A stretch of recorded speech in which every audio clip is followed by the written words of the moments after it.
What if I told you that one of the biggest hip-hop anthems of all time was almost never recorded by 50 Cent? In fact, the beat that made him a superstar was originally rejected by another group entirely. Today, we're diving deep into the incredible creation story behind In Da Club, the song that transformed Curtis Jackson from a hustler in Queens into one of the biggest names in music history. Picture this, it's 2002, and 50 Cent is still recovering from being shot 9 times. His record deal was dropped, his career seemed over, and most people thought Curtis Jackson was finished. But then something magical happened. A beat that was supposed to be someone else's hit became the foundation for one of the most successful rap careers ever. The story of In Da Club isn't just about how a song was made, it's about timing, destiny, and how the right artist can turn a rejected beat into pure gold. This is the story of how a track originally meant for Eminem's group D12 became 50 Cent's ticket to superstardom. Let's rewind to early 2002. Curtis 50 Cent Jackson was at his lowest point. After surviving an assassination attempt in 2000 that left him with 9 bullet wounds, his record label Columbia dropped him, considering him too risky and too controversial. But 50 had something that couldn't be killed by bullets or dropped by labels, raw talent, and an incredible mixtape game. His underground mixtapes were burning up the streets, and word was getting back to some very important ears. Enter Eminem. Fresh off his massive success with the Marshall Mathers LP, Eminem was scouring the underground scene for new talent.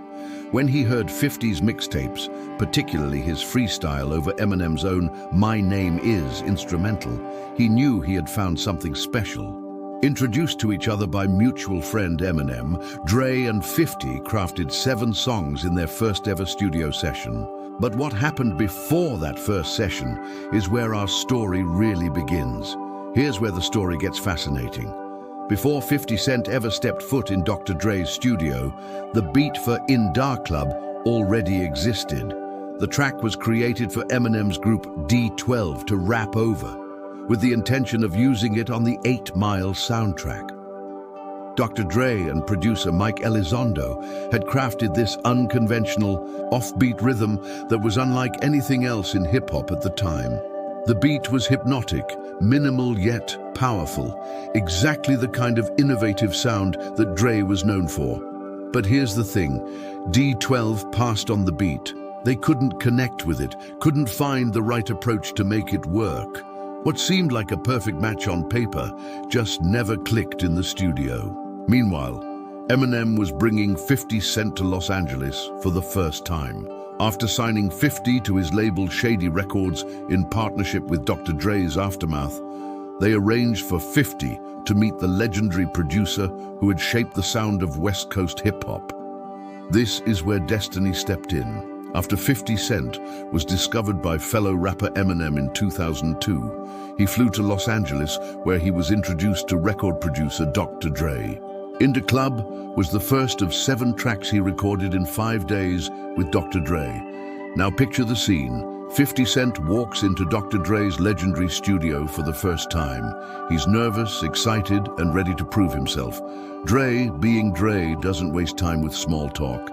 He starts playing beats. 50 Cent described the studio sessions, saying, Dre, he'll play dope beats.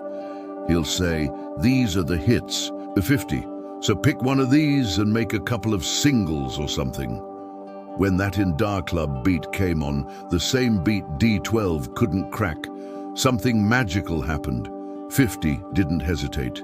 He immediately started freestyling over it, and within minutes, the basic structure of what would become his biggest hit was born. The genius of 50's approach was his understanding of the beat's unique rhythm. Where D12 had struggled with the unconventional timing, 50 embraced it. He rode the offbeat pattern like he was born for it, turning what others saw as a limitation into his greatest strength. The very first time Dre heard 50 rap on In Da Club, he said, "Yo, I didn't think you was going to go there with it, but you know, it works." What made In Da Club special wasn't just the beat or even 50's flow. It was how perfectly the lyrics captured a moment in hip-hop culture. 50 created a party anthem that was simultaneously about celebration and intimidation, wealth and street credibility. The song became the perfect introduction to 50 Cent's persona, a guy who had survived the worst the streets could throw at him and was now ready to live his best life. It was aspirational without being fake, hard without being unnecessarily aggressive. The song, which uses an unconventional offbeat rhythm, was released to digital download in the United States on January 7, 2003 as the album's lead single and peaked at #1 on the US Billboard Hot 100. But the cultural impact went far beyond chart positions. In Die Club became the template for how a rap artist could cross over to mainstream success without losing street credibility. It proved that innovation in hip-hop production could create massive commercial success. The music video, directed by Philip Atwell, perfectly complemented the song's themes, showing 50 in a fictional hip-hop bootcamp that symbolized his transformation from street hustler to rap superstar. The story of In Da Club is ultimately a story about perfect timing and the power of the right artist meeting the right beat at the right moment. What D12 couldn't make work, 50 Cent turned into one of the defining songs of the 2000s. It's a reminder that sometimes the best opportunities come disguised as someone else's rejections. That beat sitting in Dr. Dre's vault, passed over by an entire group, became the launching pad for one of hip-hop's biggest careers. From a nearly fatal shooting to worldwide superstardom, 50 Cent's journey to In Da Club proves that sometimes you don't just survive the game, you end up changing it completely. The next time you hear that opening beat, remember, you're listening to a track that almost never happened, performed by an artist who almost didn't make it, that became a song that changed everything. What's your favorite moment from In Da Club? Let me know in the comments, and don't forget to subscribe for more stories behind the beats that shaped hip-hop history.